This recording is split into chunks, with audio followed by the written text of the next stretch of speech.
میرے زندگی کا مقصد تیرے دین کی سرفرازی، میں اسی لیے مسلمان، میں اسی لیے نمازی۔ محترم و مکرم معزز سامعین کرام، السلام علیکم ورحمۃ اللہ وبرکاتہ۔ آج کا جو عنوان رکھا گیا ہے وہ مصافحہ پہ رکھا گیا ہے، شیک ہینڈ کرنا، ہاتھ ملانا۔ حضور پاک صلی اللہ علیہ وآلہ وسلم نے ارشاد فرمایا جب دو مسلمان بھائی آپس میں ملے اور وہ مصافحہ کرے، شیک ہینڈ کرے، ہاتھ ملائیں، تو اللہ تعالیٰ ان کے گناہ ایسے جھڑا دیتا ہے جیسے تیز آندھی آنے پر سوکھے درخت کے پتے جھڑ جاتے۔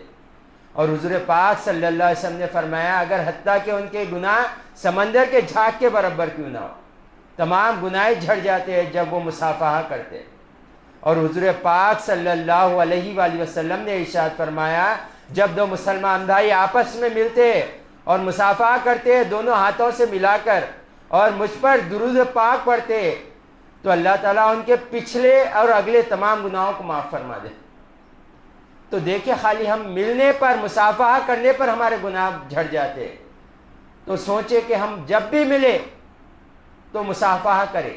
اور حضور پاک صلی اللہ علیہ وآلہ وسلم نے ارشاد فرمایا تمہارا مکمل سلام یہ ہے کہ جب دو مسلمان ملے تو پہلے کہے سلام کہے السلام علیکم ورحمۃ اللہ وبرکاتہ، پھر مصافحہ کرے، دونوں ہاتھ ملائیں، یہ مکمل سلام ہے۔ اور حضور پاک صلی اللہ علیہ وآلہ وسلم نے ارشاد فرمایا جب دو مسلمان بھائی آپس میں ملتے اور سلام کرتے، مصافحہ کرتے تو ان کے ہاتھ جدا ہونے سے پہلے اللہ ان کی مغفرت فرما دیتا ہے۔ تو ہمیں چاہیے جب بھی ہم ملے تو سلام سے ہماری بات کا آغاز ہو اور مصافحہ کرے، دونوں ہاتھ ملا کر مصافحہ کرے، انگلیوں سے مصافحہ نہ کرے۔ اور حضور پاک صلی اللہ علیہ وآلہ وسلم جب بھی صحابہ سے ملتے تو مصافحہ کرتے۔ اور حضور پاک صلی اللہ علیہ وآلہ وسلم کی جتنی سنتیں ہیں اس کی فضیلت ہمیں دنیا میں بھی نظر آتی ہے اور اس کے آخرت میں بھی نظر آتی ہے۔ دیکھیں ہم اگر کسی سے ملتے ہیں، ان سے خوش اخلاق سے ملتے ہیں، ہنستے ہوئے ملتے ہیں، ان سے ہاتھ ملاتے ہیں تو ان کے دل میں ہماری عزت پیدا ہوتی ہے۔ یہ انسانی فطرت ہے، جب کوئی کسی کو عزت دیتا ہے تو اللہ تعالیٰ اس کے دل میں اس کی عزت پیدا فرماتا ہے۔ آج جو دنیا کہتی ہے گیو ریسپیکٹ ٹیک ریسپیکٹ، تو یہ ہمارے کو 1400 سال پہلے بتا دیا گیا ہے تم جب بھی لوگوں سے ملو خوش دلی سے ملو۔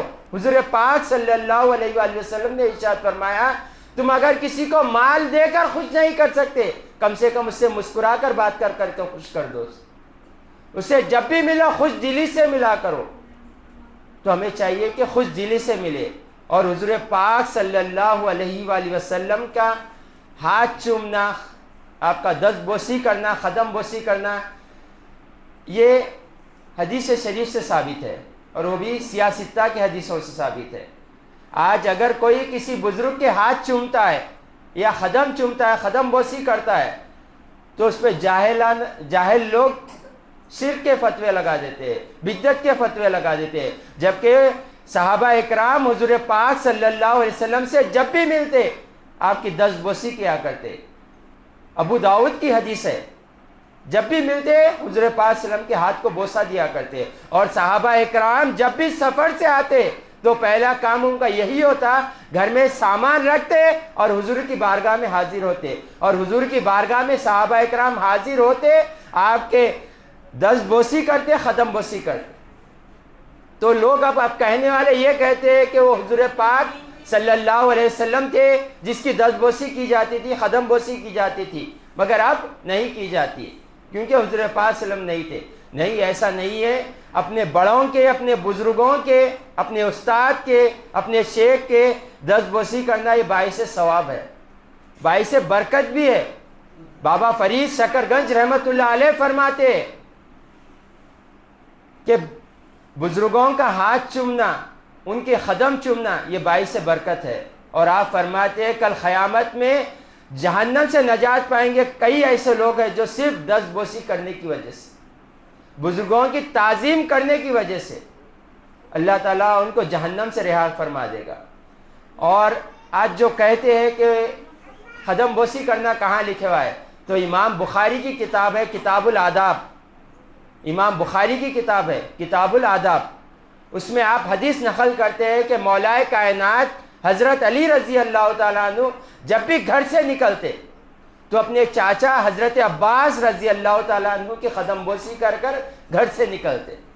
تو اس سے پتہ یہ چلتا ہے کہ اپنے بڑوں کی دست بوسی کرنا، قدم بوسی کرنا، نہ یہ شرک ہے نہ بدعت ہے، یہ ہمارے صحابہ اکرام سے ثابت ہے.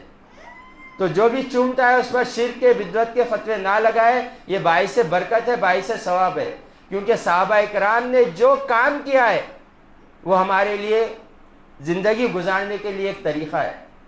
تو ہم جب بھی بزرگوں سے ملے، اپنے ماں باپ سے باہر آ کر ملے تو ان کے قدم بوسی کریں، ان کے پیشانی چوپے، یہ ہمارے ادب ہوا کرتے. استاد جب بھی ملے استاد کے دست بوسی کرے.